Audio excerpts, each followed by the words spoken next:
Hello, welcome to the Self Learning Podcast by Dr. Sushma Singh. Let us start discussion on Chapter 2, the demographic structure of the Indian society. And our topic is population policy in India.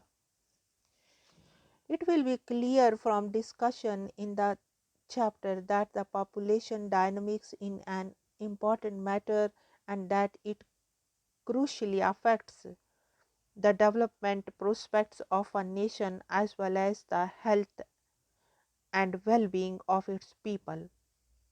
This is particularly true of developing countries who have to face special challenges in this regard. It is hardly surprising, therefore, that India has had an official population policy for more than a half century.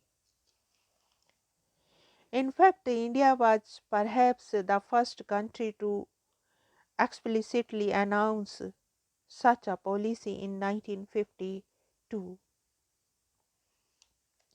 The population policy took the concrete form of the National Family Planning Program. The broad objectives of this program have remained the same: to try to influence the rate and pattern of population growth in socially desirable direction. In the early days, the most important objective was to slow down the rate of population growth through the promotion of various birth control methods, improve public health standards, and increase public awareness about population and health issues. Over the past half century or so, India has many significant achievements to her credit in the field of population. The family planning program suffered a setback during the years of national emergency 1975-76. Normal parliamentary and legal procedures were suspended during this time, and special laws and ordinances issued directly by the government without being passed by parliament were in force. During this time, the government tried to intensify the effort to bring down the growth. Now let us discuss the India's demographic achievement.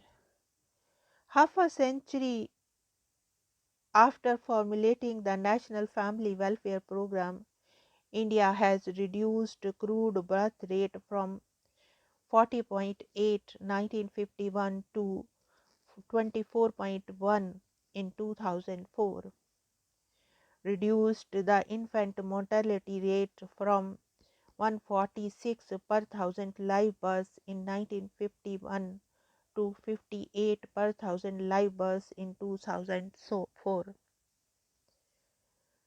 quadrupled the couple protection rate from 10.4% 1971 to 44% 1991, reduced crude death rate from 25 1951 to 7.5 in 2004, added 25 years of life expectancy from 37 years to 62 years, achieved nearly universal awareness of the need for and methods of family planning, and halved the total fertility rate from 6 1951 to 3 in 2004. Now let us discuss national socio-demographic goals in 2010. Address the unmet needs for basic reproductive and child health services, supplies and infrastructure.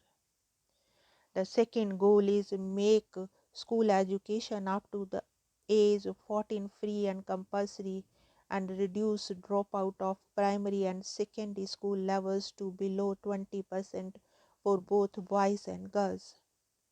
Reduce infant mortality rate to below 30 per thousand live births.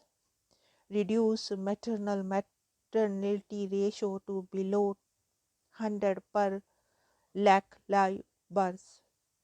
achieve universal immunization of children against all vaccine preventable diseases, promote delayed marriage for girls not earlier than age 18 and preferably after 20 years of age, achieve 80% institutional deliveries and 100% deliveries by trained persons, achieve universal access to information, counseling, and services for fertility regulation and contraception with a wide basket of choices, achieve 100% registration of birth, death, and marriage and pregnancy, contain the spread of acquired immunodeficiency syndrome AIDS, and promote greater integration between the management of reproductive infections and sexually transmitted